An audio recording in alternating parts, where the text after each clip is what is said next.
কৃষক তার চাষের জন্য পানি পায় না, বর্ষাকালে বিনা পানিতে ঘর ডুবে যায়। এই বৈষম্য, এই অন্যায় আমরা কতদিন মেনে থাকবো?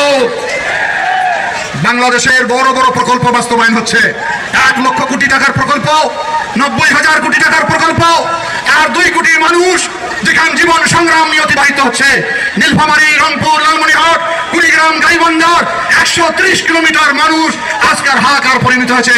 সরকার সেদিকে ভ্রুক্ষেপ করে না। মাত্র 12,000 কোটি টাকা লাগবে এই প্রকল্প বাস্তবায়ন করতে। এটি সরকার বিদেশি অর্থ ছাড়াও বাংলাদেশের অর্থ দিয়ে বাস্তবায়ন করা সম্ভব। আমাদের বন্ধু পুতিন রাষ্ট্র চায়না ইতিমধ্যে গণশুনানি করেছে। প্রত্যেক জেলায় জেলায় পাওয়ার চায়নার লোক এসেছিল। আমরা সবাই জানিয়েছি যে তিস্তা মহাপরিকল্পনা বাস্তবায়ন আমরা চাই। তারা আশ্বস্ত হয়ে চীন সফর করেছিলেন।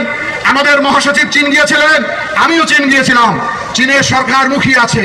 তারা আমাদেরকে বলেছে সরকার গ্রিন সিগন্যাল দিলে আমরা কাজ শুরু করব। আমাদের পানি উপদেষ্টা রেজানা হাসান বলছেন জানুয়ারির 1 তারিখ কাজ শুরু করবেন 26 সালে। আমরা সরকারের এই কথা আশ্বস্ত হতে চাই না, কারণ ডিসেম্বরে যদি তফসিল ঘোষণা করা হয় তাহলে সরকার ব্যতিব্যস্ত হয়ে পড়বে নির্বাচনকে নিয়ে।